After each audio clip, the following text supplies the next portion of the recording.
Hello guys, you're welcome to my channel. Today I am going to answer your questions that you have been sending on my DM on how do I process a study permit from the United Arab Emirates. If you are joining me for the very first time, my name is Banestine. Please kindly subscribe and hit the notification bell so that each time I upload a new video, you'll be the first to be notified.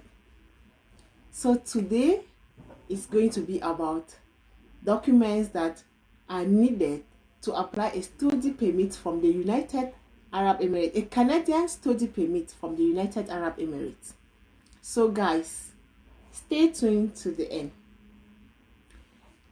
So guys, the first document you need to have is an international passport which is valid.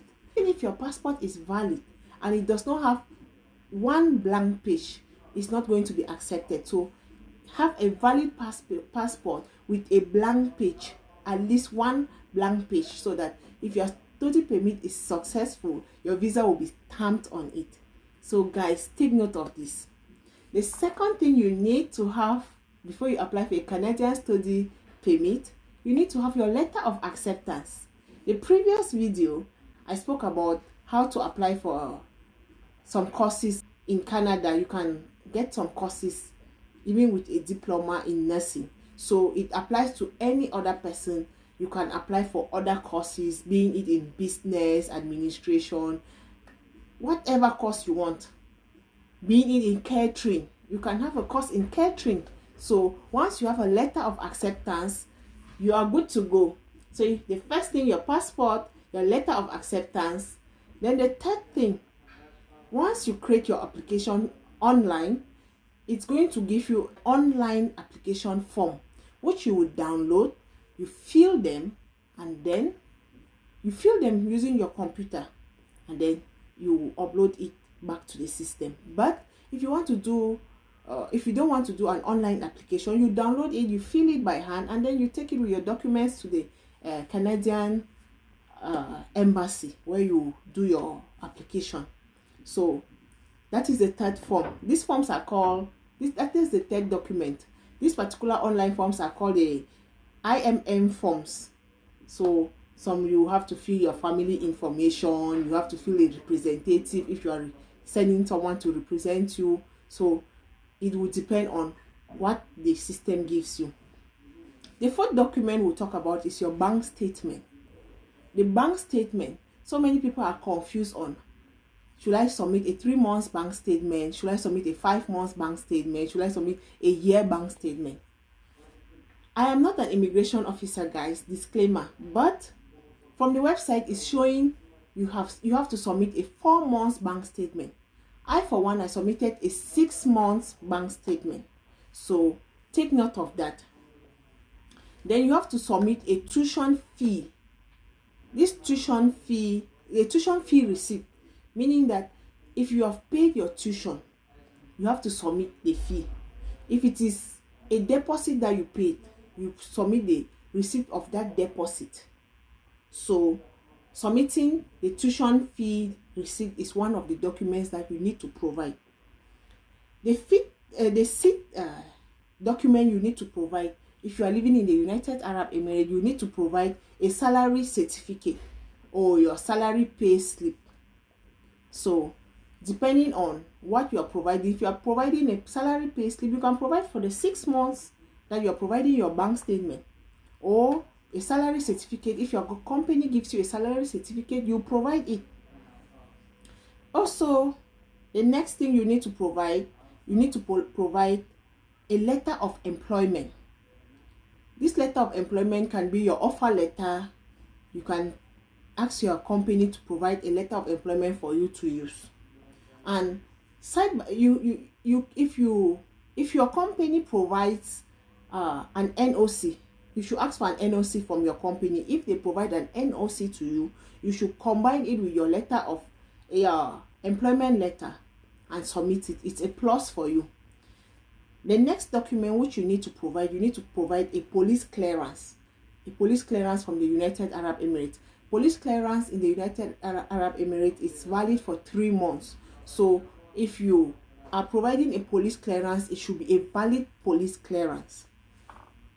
Also, since you are going for studies, you need to provide a transcript of your previous studies. A 3 years transcript is what is recommended, but you can have a year of studies and then you provide a 1 year transcript from your previous study. Maybe you had done a 1 year course and then you gain admission, so you provide the transcript which you are having.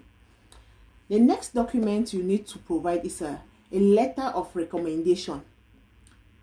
Normally, letters of recommendations it's recommended that you provide 2 letters of recommendation, one from your employer in the United Arab Emirates and one from the school where you previously studied. So take note of this, guys. It's quite challenging.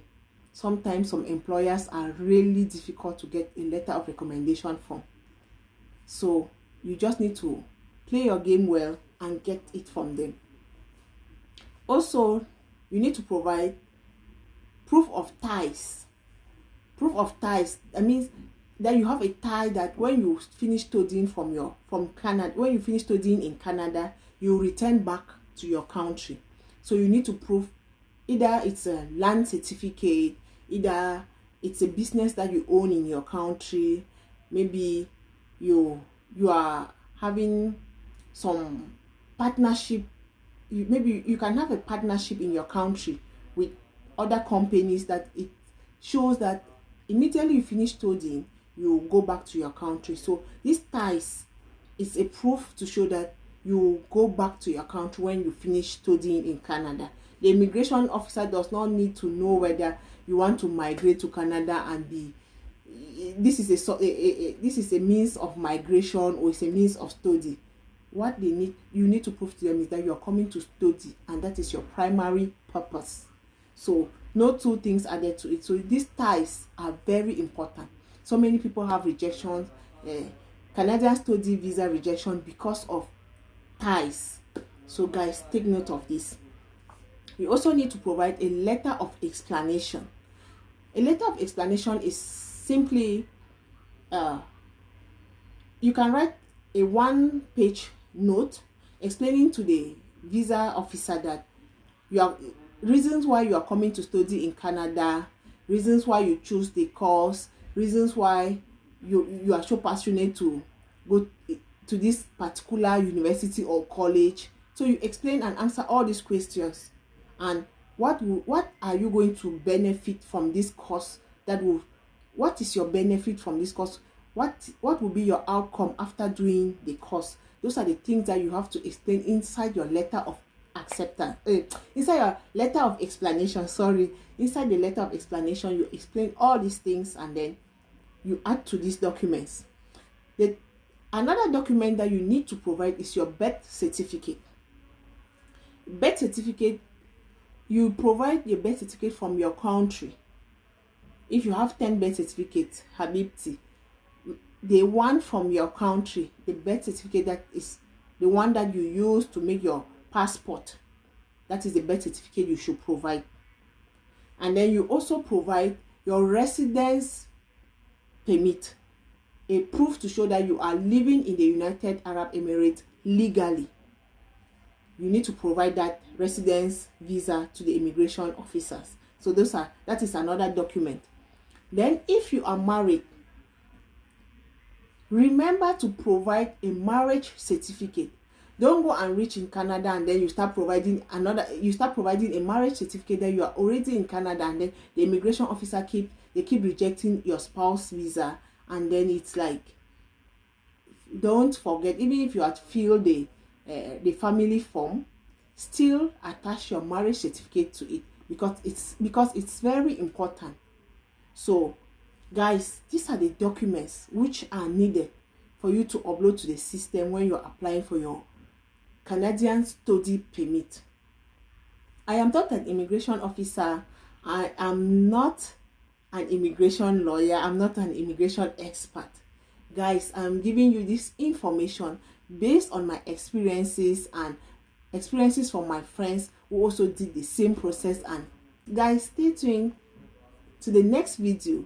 Let's see the outcome of my Canadian study permit.